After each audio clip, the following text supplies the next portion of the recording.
college now and living independently. I love hanging out with my friends and life is great. I believe everything happens for a reason. Life may have been bad, but it made me strong. I fought to become the person I am. I saw my dad change my mom. They almost changed me, but I realized what was happening. I immediately did what I could to not become like that. I'm a fighter, I'm strong, and I'm shooting through life like a rocket.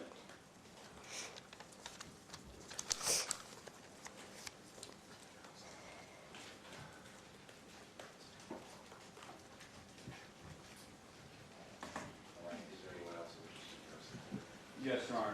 John Doe number 2.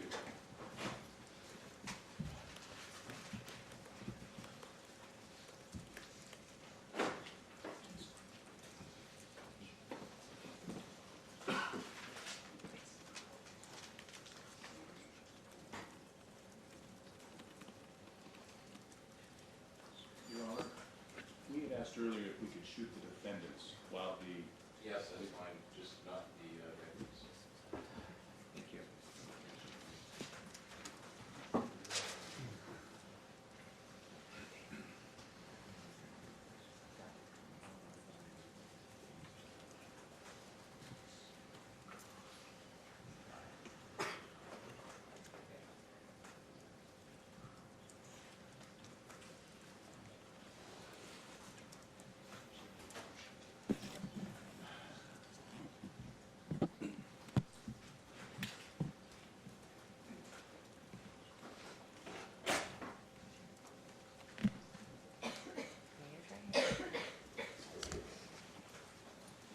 All right, sir, if you could use the microphone and speak loudly and clearly, please.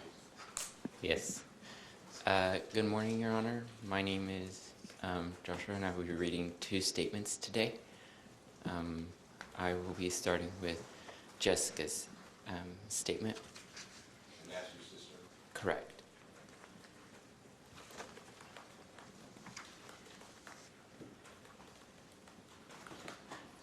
I love both of my parents so much. Although it may not have been the best way of raising us, I am glad that they did, because it made me the person I am today. I just want to thank them for teaching me about God and faith. I hope that they never lose their faith. God looks at the heart, and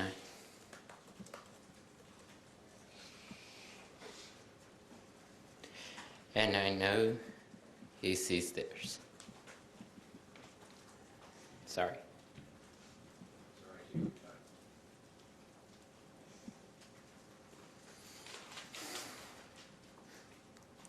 I pray often for them.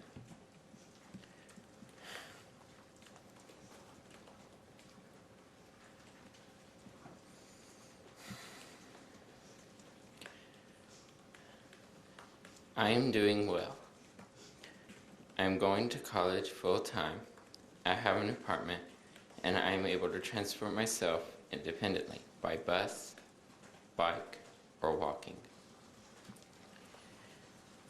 We are not supposed to necessarily understand God's will, but we are only to follow and to trust in Him. For as the heavens are higher than the earth, so are my ways higher than yours, and my thoughts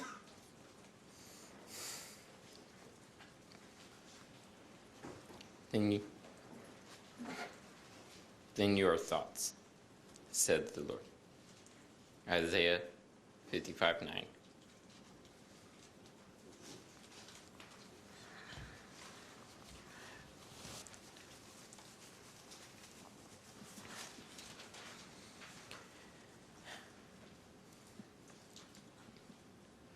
Never lose faith. You are one of His sheep, and He is constantly watching over His flock. Sorry. I love you, and I wanted you to know. P.S. God is all we need.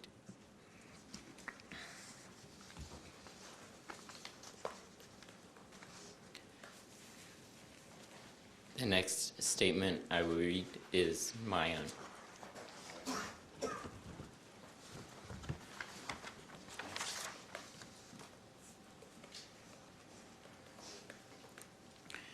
I cannot describe in words what we went through growing up. Sometimes I still have nightmares of things that had happened, such as my siblings being chained up or getting beaten. But that is the past, and this is now. I love my parents and have forgiven them for a lot of the things that they did to us. Since January, I have learned so much and become very independent. In June of last year, I learned how to ride a bike, and ever since then, I've been hooked and ride it everywhere, such as to school, store, or sometimes I just go on long rides because I enjoy it so much. I live in an apartment and go to a nearby college. I'm getting a bachelor's degree in software engineering, and after I get my bachelor's degree, I'm going to get a job as a software engineer and go to school part-time to get my master's degree. I also have learned how to advocate for myself, how to swim, how to eat healthy, and prepare a balanced meal. I've also been learning how to manage money wisely. Thank you, Your Honor. Thank you.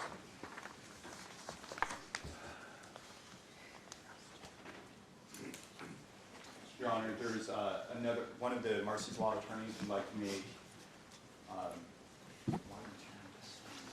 one impact statement.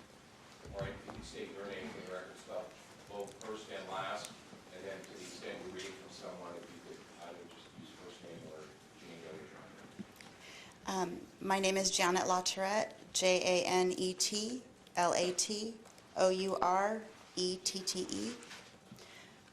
This note is from Joy. I want the court to know that our parents loved each other and loved each of their children. People in Texas, even friends, said our parents were having too many children. Our parents didn't agree. They felt that God blessed them with all their children. So they kept away from the world and trusted God would guide them through life. Our mother wrote 2 small notes to our father. The first note reads, "Always let God be in control of your life. We have a perfect life because God has always taken such good care of us. I am so thankful to God for this. I would love for us to pray together on a regular basis. Spend our time with God will make our life more awesome." The second note reads, "Children are the most awesome gift ever. I've always known our precious and wonderful children are. When they are your own, it's even awesome. The best gifts ever." Through the years, things became more and more overwhelming, but they kept trusting in God. I remember our mother sitting in her recliner and crying, saying she don't know what to do. She didn't want to use rope or chain, but she was afraid her children were taking in too much sugar and caffeine. The reason our parents didn't stop buying the soda was because Father needed it for work. He would fall asleep driving and got in an accident. They didn't know what else to do. I believe our parents feared if they asked for help, they would lose their children. Our parents didn't know we were malnourished. They thought we all got the gene from our mother because she was so small. I remember Mother saying, "God has blessed us with healthy children." Our parents would get us pizza and Mexican food every other week, and sometimes more than once a week. Our mother would always tell us to let her know if we are still hungry, and she will give us more. Their first child went to a public school. They started noticing she wasn't really learning much, So Mother started teaching her at home and saw a big difference. Our parents decided to start homeschooling all their children. It worked out good at first, but through the years it became very overwhelming. I believe our parents were afraid to put us in public school for many reasons. They felt that God put it on their hearts to homeschool. When we came to California, people treated us so much better, and people started telling us our family was a blessing. Our parents finally felt safe to start taking us out as a family. They got us annual passes to Disneyland and took us to see the Grand Canyon, Flintstone Park, Vegas, etc. Every year, from as far back as I can remember, our parents tried to give us the nicest Christmas they could. They would get us what we wanted, even if they couldn't afford it. They always tried to keep up with our birthdays every year, too. Closer to the end, things became more overwhelming again. I truly believe most of this was because our mother lost both of her parents in 2016. I feel like 25 years is too long. I believe with all my heart that our parents tried their best to raise all 13 of us, and they wanted to give us a good life. They believed everything they did was to protect us. If at all possible, I would really appreciate if the court would place our parents as close to the detention center they are in right now, so if we ever want to visit them, we can. Also, I want the 2-year restraining order lifted, and I want to be allowed to talk to both my parents by phone. Thank you for hearing my statement.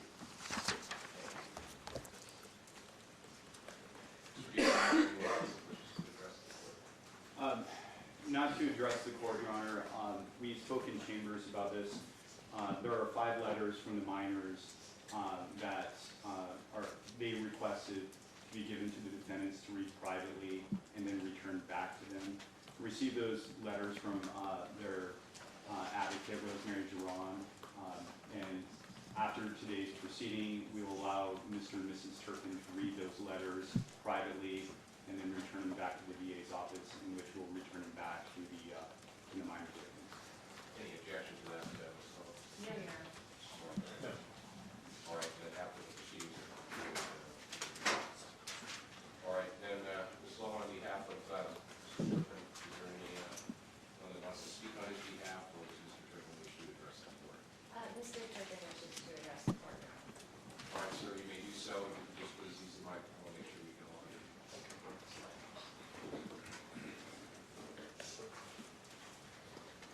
Your Honor, I'm going to ask my attorney to read my statement for me. All right.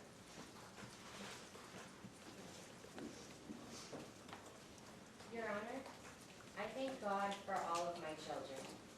Each one of them is a blessing from God. My homeschooling and discipline have good intentions. I never intended for any harm to come to my children. I'm sorry if I've done anything to cause them harm. I'm glad we were able to resolve this case without my children being forced to testify. I love my children, and I believe my children love me. I hope and pray that my children can stay close to each other and look out for each other, since their mother and father cannot be there for them and with them. I hope the very best for my children in their future. I hope my oldest son successfully completes the 2 college degrees he's been working on.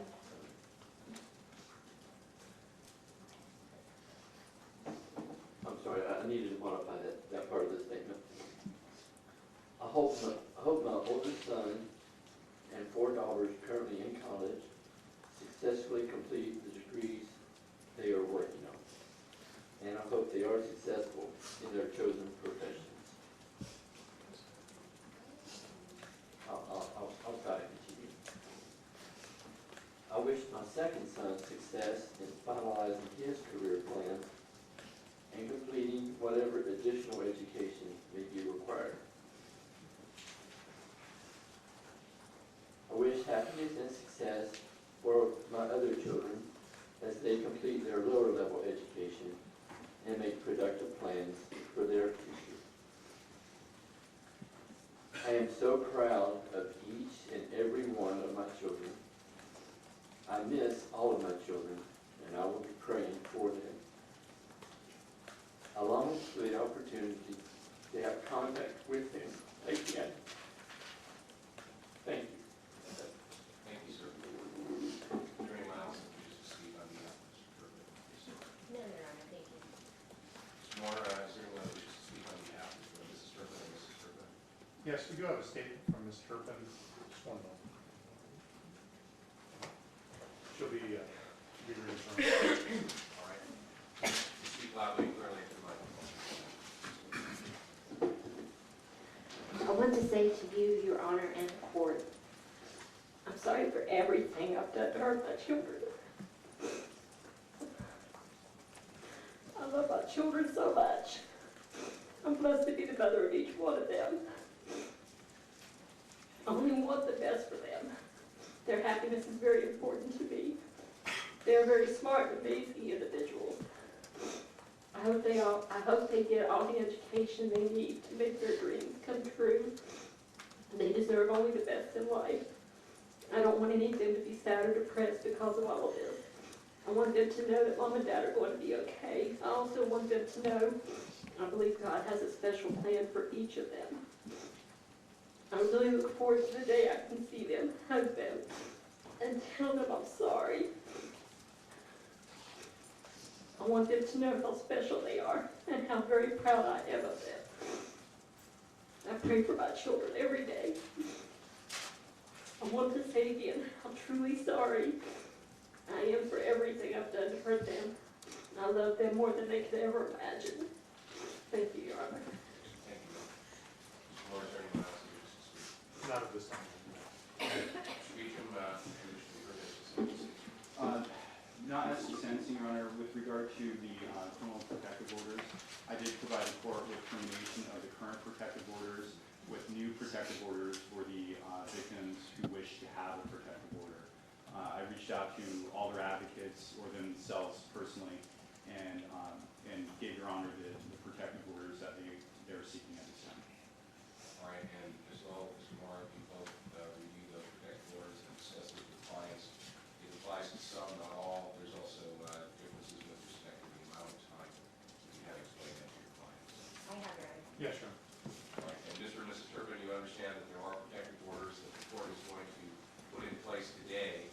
Those protective orders are going to be different depending upon who the child is, what they've requested, in addition to what the length of time. To the extent there is a protective order in effect, that does preclude you from being able to have any personal contact, any contact by mail, in any sort of writing form, whether it be email, text, or any social media, even through third persons, except as ordered by a court where you may have limited contact. But other than that, the contact is excluded. You understand that, Mr. Turpin? And Mrs. Turpin? Yes. All right, so at this time, the court will terminate the previously ordered protective orders and will sign the new protective orders as well. Mr. Beecham, is there anything further? Not from this before, thank you very much. All of you wish to be heard as to sentencing. No, Your Honor. Mr. Moore? No. All right, before I sentence both the defendants, when I received this case some time ago, and as the case has been pending in my court up until today's date, there is one consistent theme that goes through my mind. I think it was referenced earlier by one of the Turpin children, and that is that children are indeed a gift. They're a gift to their parents, they're a gift to their family, to their friends, and they're a gift to society. They're a gift to their parents in the sense that the parent should be joyful of firsts in their child's life.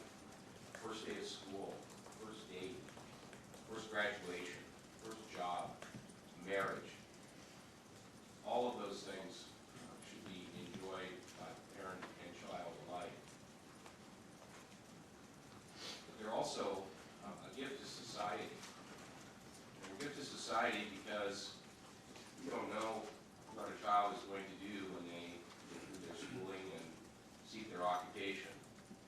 they'll become a scientist and discover a cure for some disease, or maybe they'll be a doctor or a first responder and save someone's life.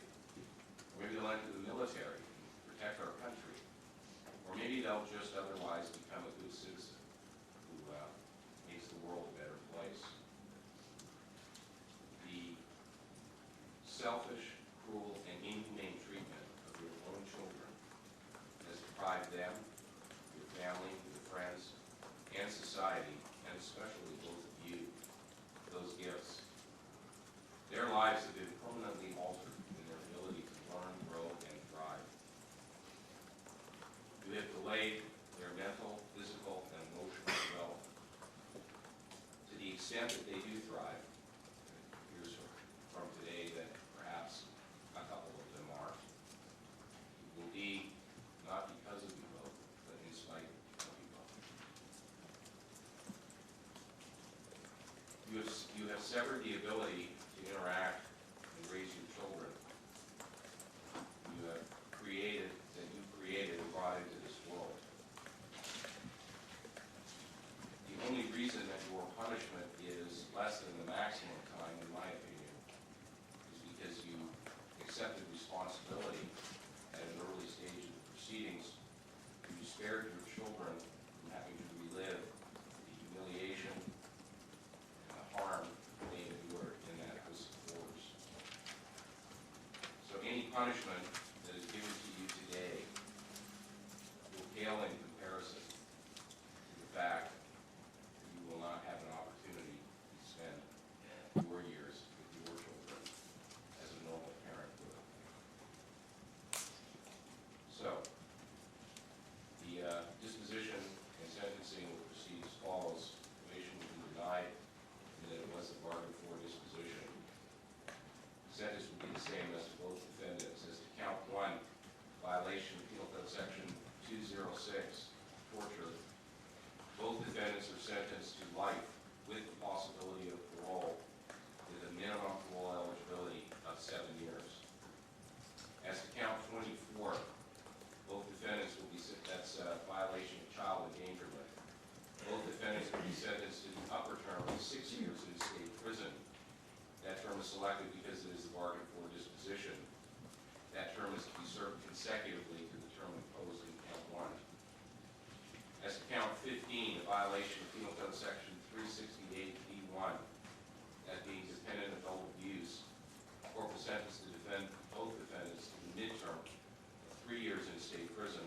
By operation of law, it will be 1/3 the midterm, or 1 year, to be served consecutively with all other counts. As to count 16, a violation of Penal Code Section 368B1, that being a charge of dependent adult abuse, the court will sentence the defendants to the midterm of 3 years in state prison. By operation of law, it will be 1/3 the midterm, or 1 year.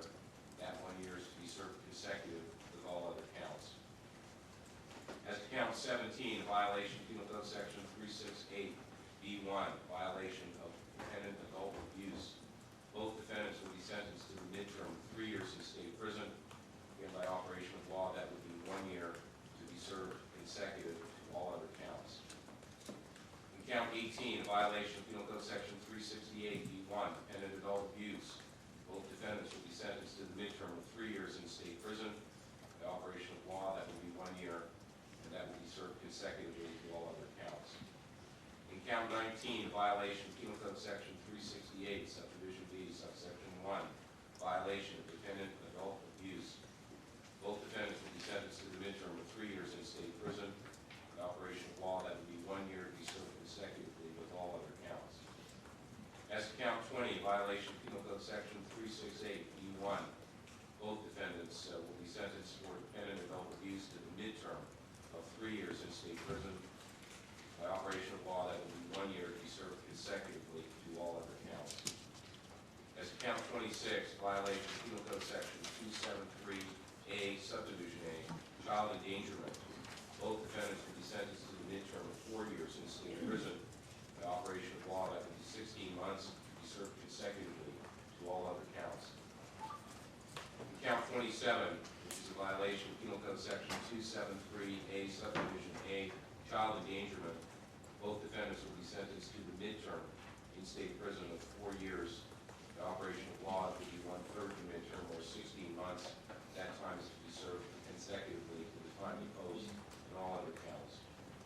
In count 29, violation of Penal Code Section 237B, false imprisonment of a dependent adult. The defendant will be sentenced to the midterm of 3 years in state prison. The operation of law will be 1 additional year consecutive to all other counts. This is count 32. The court will sentence the defendants to the false imprisonment charge under Penal Code Section 237B and the Penal Code violation 368B1, false imprisonment of a dependent adult. Both defendants will receive the midterm of 3 years in state prison, or by operation of law, 1 year to be served consecutively to all other counts. In count 37, both defendants will be sentenced for false imprisonment, violation of Penal Code Section 236, to the midterm of 2 years in state prison. The operation of law will be 1/3 the midterm, or 8 months.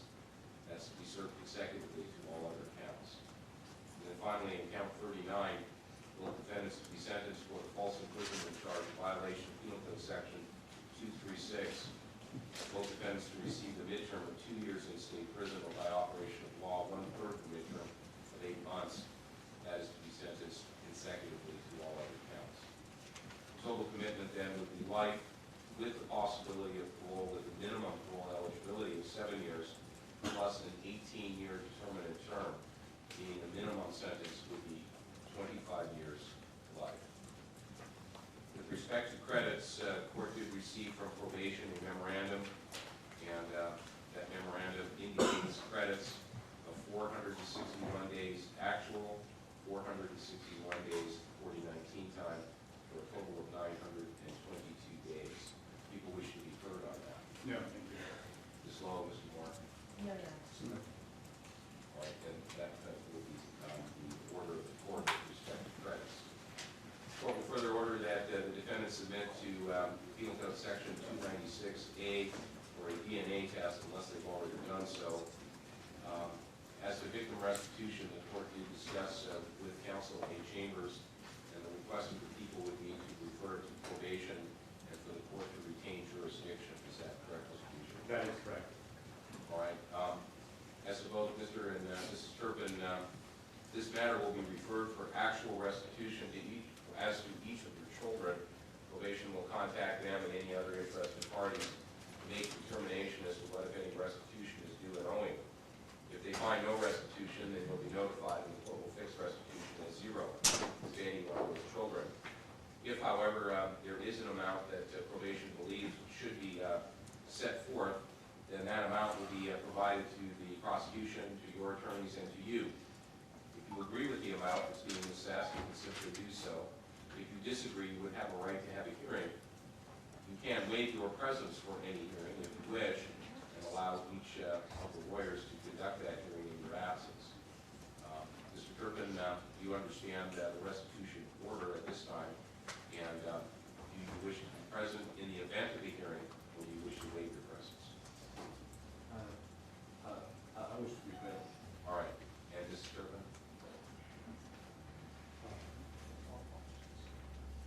I'd like to be present. All right. So if in the event there is a dispute as to restitution, both defendants will be ordered transported from state prison to be present in court. Matters referred to the Riverside County Probation Department for determination of any restitution as to any and all victims. As to the restitution fine under 1202.4 and the parole revocation fine under 1202.45, it would be the court's intention to impose the maximum given the number of years that the defendants are serving. However, given the recent case law, unless the people have some evidence to the court that they have the ability to pay, I'd be inclined to stay those two fines. Mr. Bishop, do you wish to be heard? People submit, Your Honor. Ms. Love? Submit, Your Honor. At this time, as to both defendants, the court will impose a restitution fine under 1202.4 of the Penal Code of $10,000. A like fine will be imposed under 1202.45.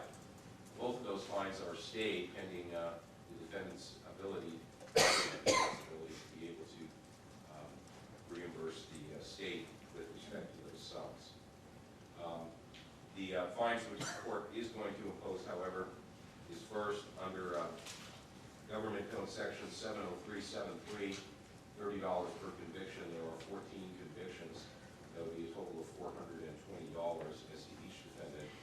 And then the Court Operations Assessment Fee, which is $40 per conviction, under Penal Code Section 1465.8A1. And so those 14 convictions times 40 would be $560. Mr. and Mrs. Turpin, if in the event the Department of Corrections and the Parole Board acting through them decide that you should receive parole of some sort after you served your sentence, if you were to be paroled, that parole would be for life. And that means that if you were to violate any term or condition of your parole, you would go back to state prison for another life term. Do you understand that, Mr. Turpin? And Mrs. Turpin? Court also is cognizant of the firearms relinquishment requirement. In Chambers, court was apprised that Mrs. Turpin did not have any firearms. Is that correct, Mr. Moore? It is, and I have the prohibited persons relinquishment form to provide to probation after this hearing. All right, and Ms. Lowe, you would indicate that, at least at the current time, other than 2 firearms that were confiscated at the time of the arrest or search warrant, that no other firearms were in the possession of Mr. Turpin. That's correct, Your Honor. All right, so court will order that both counsel are to fill out those forms and provide same to the court. And with respect to the 2 firearms that are currently in custody, they're to be disposed of in the normal course. Mr. Beecham, is there a people's motion to dismiss remaining counts and allegations under 1385? So moved under Penal Code Section 1385. All right, Ms. Lowe, any objection? No. Mr. Moore? No. All right, then before I make the order to transport the defendants, is there anything further from the people?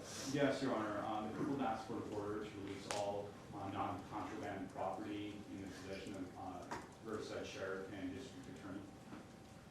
All right, the order then for non-contraband property would be released to public guardian. Public guardian or representatives for the minors. Any objection to that, Ms. Lowe?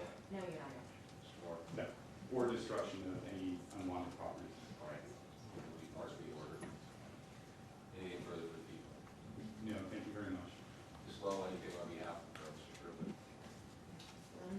Not on behalf of Mr. Turpin. I think that Mr. Moore's going to raise an issue that we have talked about with them. All right, To the extent that the court has authority or jurisdiction, we are asking for an entry in the minutes stating you have no objection to them communicating once they are incarcerated in the Department of Corrections. all right, people have any objection to Mr. and Mrs. Turpin communicating with each other by letter or whatever form while they're in custody? Not with each other, no. All right. Thank you. Anything further? No. All right, at this time, court will order that defendants be transported forthwith to the Department of Corrections for immediate housing in that prison system. Thank you, counsel. Thank you, Your Honor. Court recess.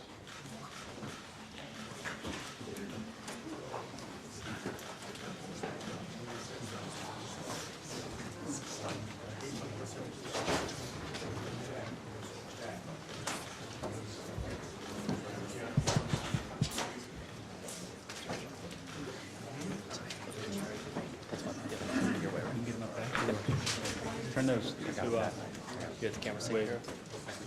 Camera down.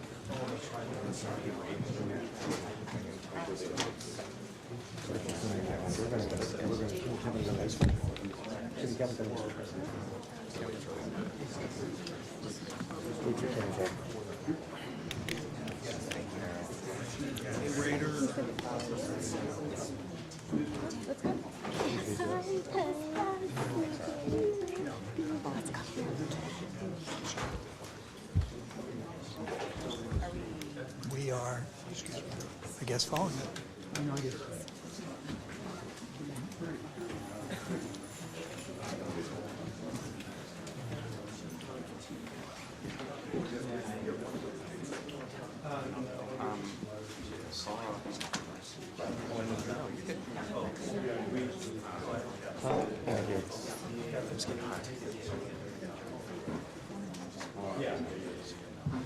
All right, folks, court's in recess. find out. Still in here? I don't know if they're gonna be going that way. Or if they're gonna go this way. Should just go out. Should go down the church. They should. I don't know if they're going to. I want to just ban it. Yeah. You had to go downstairs. You have to just have a live shot. Can you leave it here? Come up and get it later. Should I grab it for him? Where is it at? I'm guessing it's in Just tell him to come up and grab it. Okay. We'll come and grab it after 11. Do you know exactly where that stuff is? I think I do. I can ask the other crew to make sure that Yeah, perhaps yeah. someone else is okay.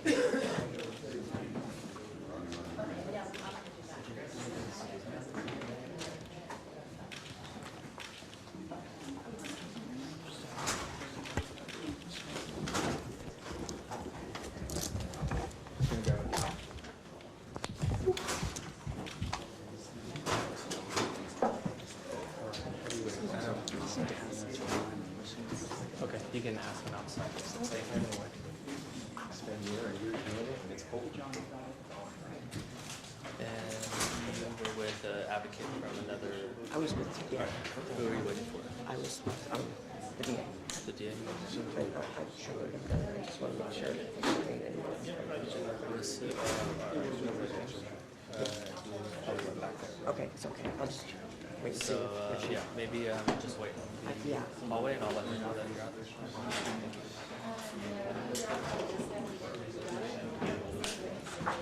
I'm sorry, I didn't mean to. What?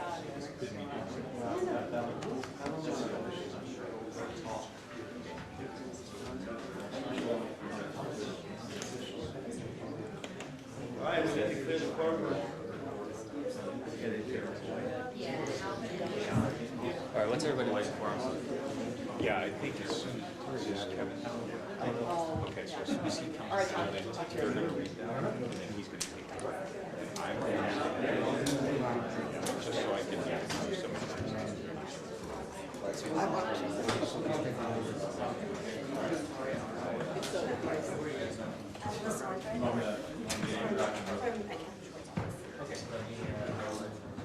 No problem. Let's get this. Of course. Thank you guys.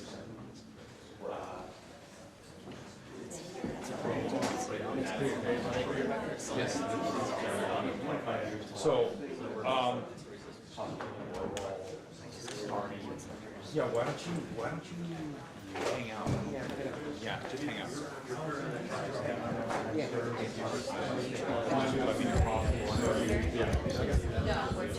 We need to clear the courtroom, and the camera needs to go off. It's still running, so you can shut it down.